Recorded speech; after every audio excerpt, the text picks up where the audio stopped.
fundamentally involved in this system is self-knowledge. You see, if without resonance nothing happens, if there are no echoes, you can't hear anything. Supposing we get a room in which we blanket all the walls and blanket the floor, soundproof it in every possible direction, you can hardly hear anyone talk, because voice requires resonance.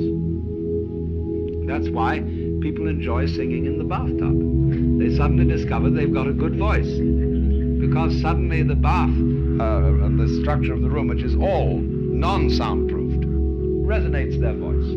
That's why you use a violin or a cello or a bass fiddle has a big wooden structure to make the sound resonant, to play back to itself. And that's why we are all so fascinated with recording things, taking photographs, writing them down, and above all, remembering. It's a form of resonance. Because you see, if you don't remember anything, you don't know you're there. A person who had total amnesia and lived in a split second only wouldn't know he was there. We could conceive, and perhaps there are some forms of life that don't know they're there. I don't know whether my particular cells constituting my body, I don't know whether they know they're there. Maybe they do. Maybe they have some wonderful system of resonance that I know nothing about, and they're all worried about what I'm going to do with them. And having conferences and meetings and policy decisions and so on and so forth, because this person in charge, you know, it might well be that when I die, or when we all die, all our cells suddenly say, God is dead. And they have the big theological controversy.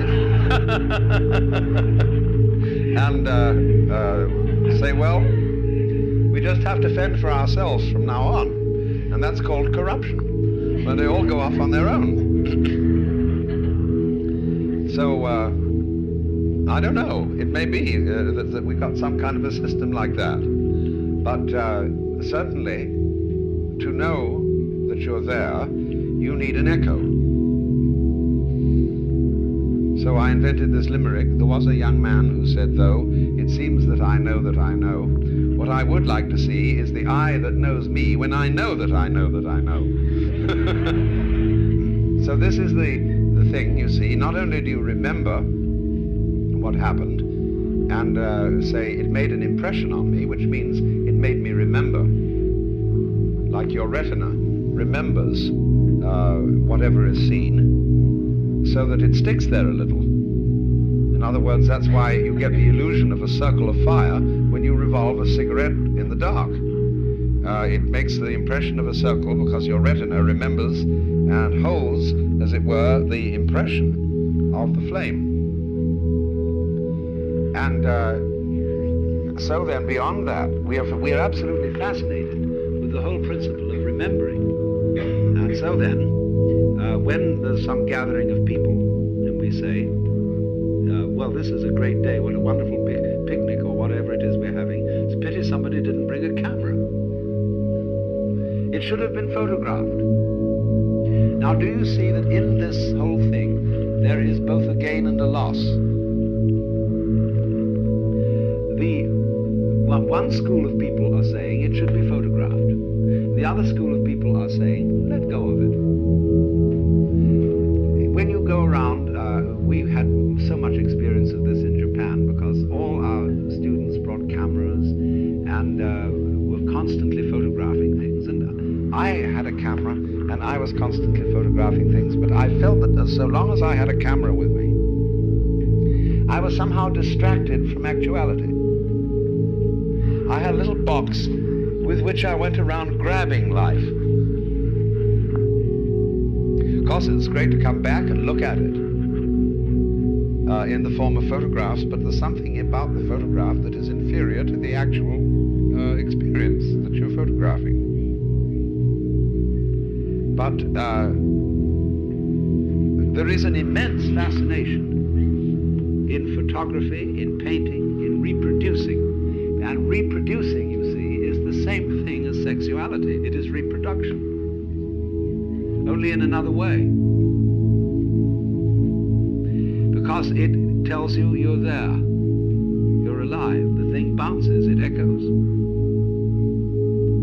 So the duplicity in all this is, you see, one school of religious people say, let it all go, don't be attached. In other words, and they also say, live in the moment, like Krishnamurti's doctrine of stop trying to remember everything. You may need a kind of factual memory for your name and address and a telephone number and things like that. But don't linger over memories and treasure memories and say, well, I'm going to keep my girlfriend's lock of hair and I'll take it out every now and then and look at it and feel wonderful, you see. That's clinging to life, because that memory has got you hooked.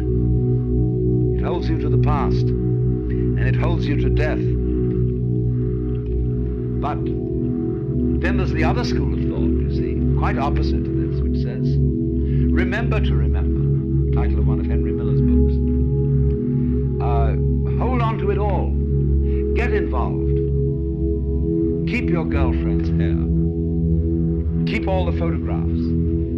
You know how in some houses, the piano, everything is completely covered with photographs and reminiscences. I went to visit Gloria Swanson once. I've never seen such a house full of memories. Everything in all directions was Gloria Swanson. Photographed on this occasion, signed on that occasion, presentation this. I went to visit once too the wife of a former Archbishop of Canterbury. And the whole house was memorials. I mean, it was a complete clutter of tombstone furniture with little brass plates on it, presented on the occasion of this, that, and the other. Well, you say, look, that person isn't really living. And they're all in the past. But on the other hand, what is life, you see, except there is a memory, except there is an echo? So what I want to point out, you see, is the duplicity of all this. That you don't take, if you're a wise man, you don't take sides in this issue. You do both sides. And that is the meaning of the unity of samsara and nirvana. On the one hand, you let go of everything and you live in the eternal now, because that's all there is. See, memory is an illusion. It's all gone. So everything you know about that makes an impression on you is no longer there. That's the meaning of Maya. There is only the eternal now. There is only the present moment. There never will be anything else.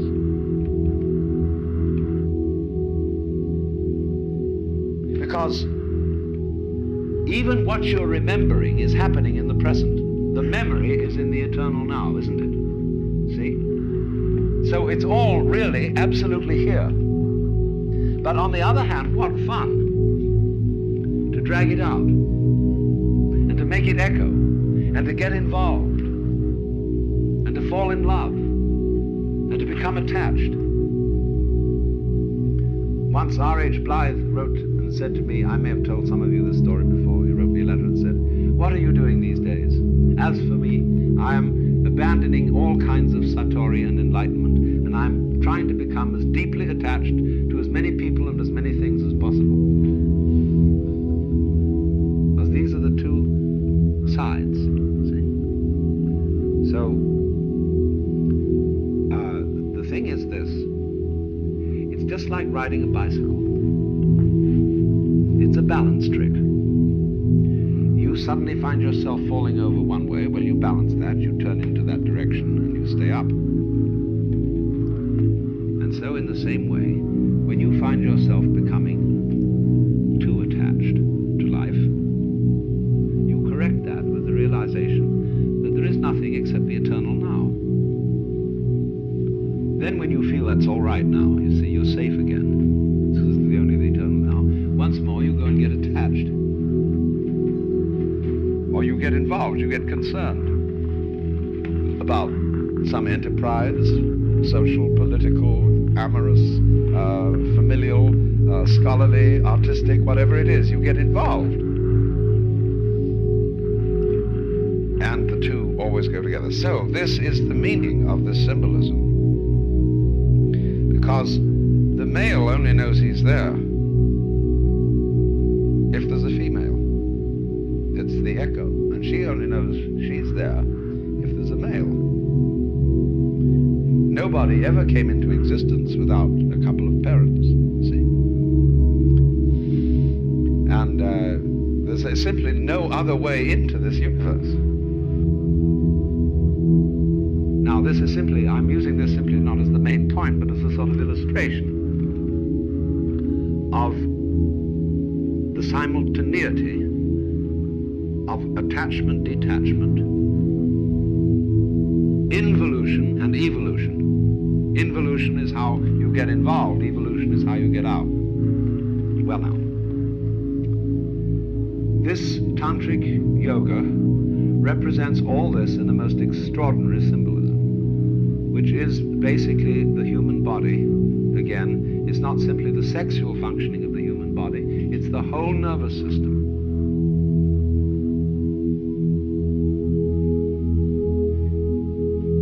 If you really dig into this, you will find that there is a psychic anatomy, and this psychic anatomy in yoga philosophy belongs to what I explained yesterday as the subtle body. You must not expect to find this in the physical organism, nor must you expect to find that there is, in addition to the physical organism, a sort of spook that goes around with us.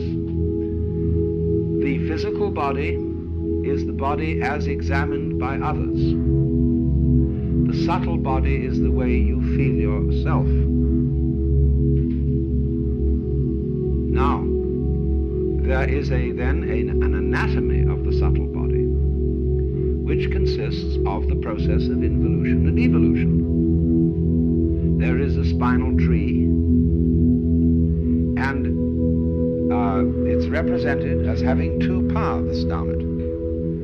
It is represented as a canal called the Sushumna.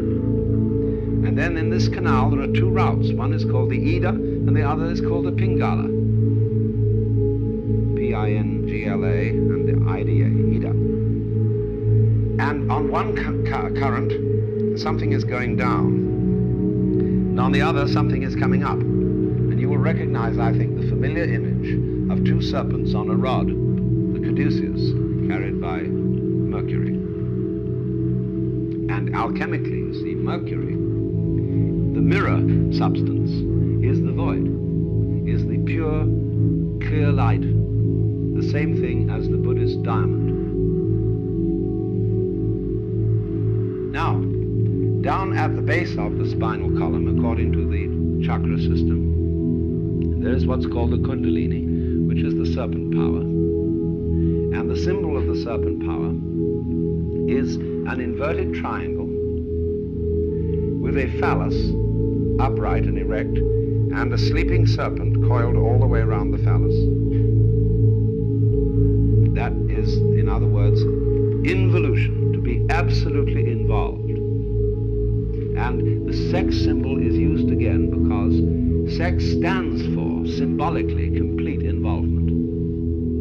Now, when you've got in, the trick is to get out. See? So then, the process of yoga is represented as waking up that sleeping serpent who is under the sleep of Maya, who's captivated by illusion and thinks that the world really exists. In other words, the female echo of himself, or the male echo of herself, has captivated you. Memory has caught you, and you think it's all really there, and you don't realize there's only the eternal now. And you need to know that in order not to get quite lost. Because if you go out to any one end of the spectrum, you forget you're there.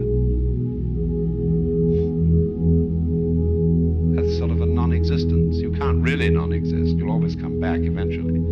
But if you get one extreme, too much, you don't know you're there.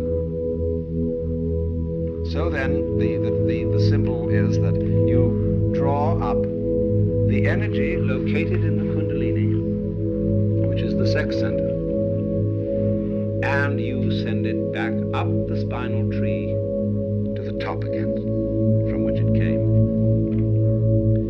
Now, this is the theory of sex yoga. The theory is that the male and the female partners, who, as I explained yesterday, are husband and wife, or some kind of spiritual marriage. What they do is this. The male sits in the normal meditation posture, and the female sits on top of him, wrapping her legs round his waist and her arms round his neck, and he holds her round the waist. And in this position, they arouse the sexual force. Now, the theory goes on to say this, that instead of dissipating this energy in the ordinary way, having aroused it, they send it up the spinal tree, back into the brain. Now, don't take this literally. This is a symbolism. It's just the same kind of superstition as thinking that heaven is somewhere up in the sky, and that there really are streets of gold and angels wandering around in nighties with harps. All this is a way of talking about inner anatomy, psychic anatomy. The kingdom of heaven is within you. And when Jesus ascended into heaven, he went right into the middle of himself and disappeared. You know? Like the gates of heaven, they're pearls. People think the pearly gates are gates covered in pearls. There's nothing of the kind. The gates of heaven are pearls. Each one is one pearl, and you know a pearl has a very thin hole through it for the thread to go in. And that's why a camel can't go through the eye of a needle, because you have to become no one to get through that hole. That's why the idea of many incarnations is likened to beads strung together on a thread. And this thread is called the Sutra Atman. Sutra is a thread. Atman, the self, the threading self that hangs all the beads together. But it's so thin, you see, that it's like nobody. The real you. You have to divest yourself of all hang-ups, you see, to discover the real you. Well, we're back again to the thing of pulling the snake up the tree, the serpent power up. You have to let go of the hang-ups and realize that there are no possessions, everything's falling away, all your memories are holding on to illusions. And then when you thoroughly understand that, you can go back in. So you've got a marvelous picture of the world as a sort of systole and diastole of attachment and detachment, attachment and detachment. And this takes us right back, you see. The Bodhisattva who is liberated, who has let go and is no longer attached, given up memory. And this is the meaning of giving up woman, who is your resonator. Give that up, see, and you find you're free. There's only the eternal now. So the Bodhisattva, instead of staying there, goes back in. And there are all sorts of funny symbolic stories about bodhisattvas appearing in the world as whores and all kinds, using every conceivable kind of device in order to liberate other beings. But this takes us completely back, you see, to the original Hindu image of the world as the Pralaya and the Manvantara. The Manvantara is the period in which Brahma manifests himself as multiple beings for 4,320,000 years. And the Pralaya is the period in which he withdraws. And everything disappears. And then starts all over again. And this goes on forever and ever and ever. In not only our kind of time, but in many other kinds of time. And in all sorts of different kinds of spaces. But it's the same fundamental myth, recreated in another form. Now you may say this is pretty monotonous. And that is, you see, one of the basic feelings underlying Buddhism. Must we go round again? See? So, indeed, you see, you say, oh, enough of this. Let's go to sleep. Let's stop. Time must have a stop. So you stop. Well, when you do that, you forget that it ever happened. You see? This is a marvelous arrangement. Because then it can start all over again without your knowing that it happened before. So you're never bored. And this is a cure for being tired of it.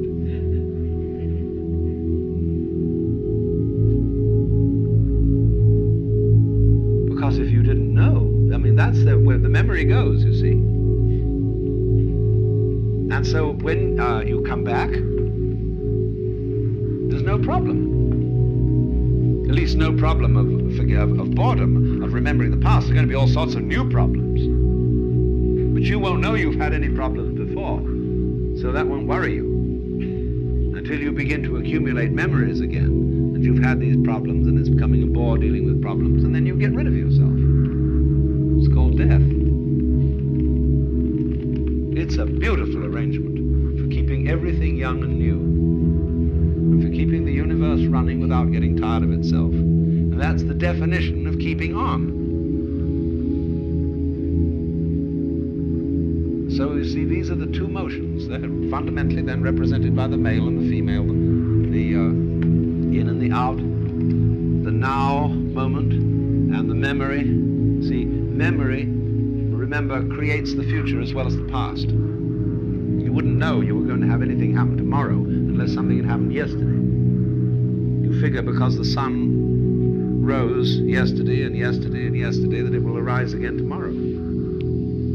If you didn't remember it, you wouldn't know there was going to be any tomorrow. Because there isn't. Tomorrow is an illusion. So is yesterday. Simply isn't here. Where is it? Bring me tomorrow's newspaper. Now this is perfectly marvelous arrangement, you see. So that you may feel as you think these things over that you are almost on the verge of going mad. I sometimes feel that when I get involved in the sort of contemplative state. It is so weird and so far out that I think I'm going to lose my mind. But don't worry. You see, just like being dead. Just like... just let go. And swing with it. Because it'll always bounce. And what gives you the sense of going mad is that you think you're not in control and that it's all lost and someone else is going to take over. Or something else is going to take over. Well, of course it has to.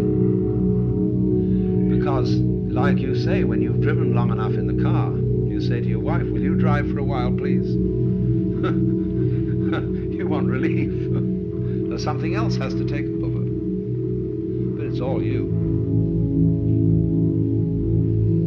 So do you see that how the nature of being is constructed in this extraordinarily fascinating way? So that it constantly renews itself and therefore is worth going on by eternal forgetting and getting rid of itself.